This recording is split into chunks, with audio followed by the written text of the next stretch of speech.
ముఖ్యమంత్రి చంద్రబాబు నాయుడు ఆదేశాలతో త్వరలోనే విద్యార్థులకు, పర్యాటకులకు, అటవీ సంరక్షణకు ఉపయోగపడేలా ఉప ముఖ్యమంత్రి పవన్ కళ్యాణ్, ఎంపీ పురంధేశ్వరులు 3 కార్యక్రమాలకు శంకుస్థాపన చేయనున్నారని పర్యాటక శాఖ మంత్రి కందుల దుర్గేష్ తెలిపారు.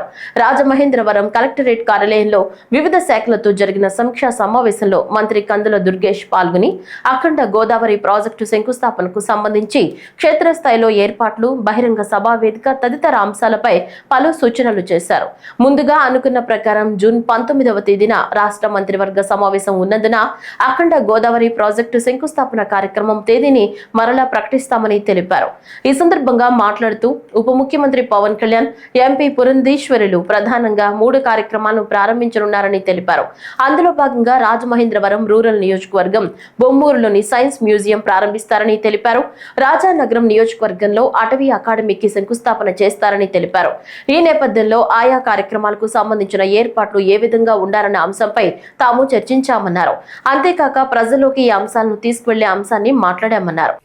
ఈరోజు వివిధ శాఖలతో జరిగినటువంటి సమీక్షలో సీనియర్ శాసనసభ్యులు, మాజీ మంత్రివర్యులు శ్రీ బుచ్చి చౌదరి గారు, రాజనగరం శాసనసభ్యులు మత్తుల బలరామకృష్ణ గారు, కలెక్టర్ గారు, ఎస్పీ గారు, ఇంకా ఇతర అధికారులు పాల్గొనడం జరిగింది. ఆంధ్రప్రదేశ్ రాష్ట్ర ఉప ముఖ్యమంత్రి శ్రీ పవన్ కళ్యాణ్ గారు త్వరలో రాజమండ్రికి పర్యటనకు ఇచ్చేస్తున్నటువంటి సందర్భంగా 3 ప్రధానమైనటువంటి కార్యక్రమాలకి శ్రీకారం చుట్టడం జరుగుతుంది. శ్రీ పవన్ కళ్యాణ్ గారు, శ్రీమతి పురంధేశ్వరి గారు, మన పార్లమెంట్ సభ్యులు, వారిద్దరూ కలిసి రాజమండ్రిలో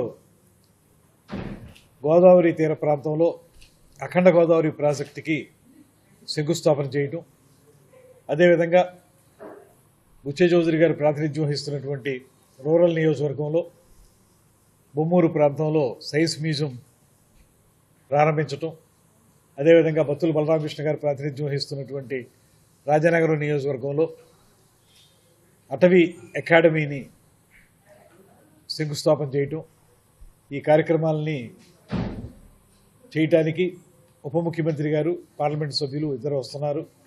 వాటికి సంబంధించి ఏ రకమైనటువంటి కార్యక్రమాలను చేపట్టాలి, ఏ విధంగా ఇది ప్రజలందరికీ తెలిసే విధంగా, ప్రజలందరికీ ఉపయోగపడే విధంగా కూడా ఈ కార్యక్రమాలను రూపుదిద్దాలనేటువంటి అంశాల మీద వివిధ శాఖల అధికారులతోటి, ముఖ్యంగా సైన్స్ అండ్ టెక్నాలజీకి సంబంధించినటువంటి డైరెక్టర్ శరత్ గారు వచ్చారు. వారు కానీ, అదేవిధంగా టూరిజం డిపార్ట్మెంట్ వారు, ఫారెస్ట్ డిపార్ట్మెంట్ వారు అందరితో కూడా మాట్లాడడం జరిగింది. 19వ తారీఖున అనుకున్నటువంటి ఈ కార్యక్రమం బహుశా 1-2 రోజులు అటు ఇటుగా జరగచ్చు. 19వ తారీఖున మనకి క్యాబినెట్ మీటింగ్ ఉంది కనుక దాన్ని ఏ రకంగా ప్రత్యామ్నాయమైనటువంటి డేట్ ఏ రకంగా నిర్వహించుకోవాలనేటువంటిది కూడా ప్లాన్ చేస్తున్నాం.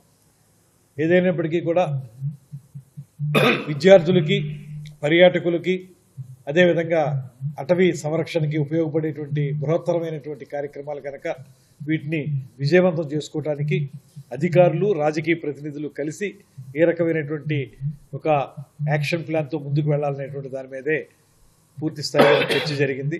దీని ద్వారా రాబోయే రోజుల్లో వాటన్నిటినీ కూడా ముందుకు తీసుకువెళ్ళటానికి, ప్రజలకు ఉపయోగపడే విధంగా చేయడానికి ముఖ్యమంత్రి చంద్రబాబు నాయుడు గారి యొక్క ఆదేశాల మేరకు ఈ కార్యక్రమాలను నిర్వహించుకుంటున్నాం అనేటువంటి మాటని తెలియజేస్తున్నాం.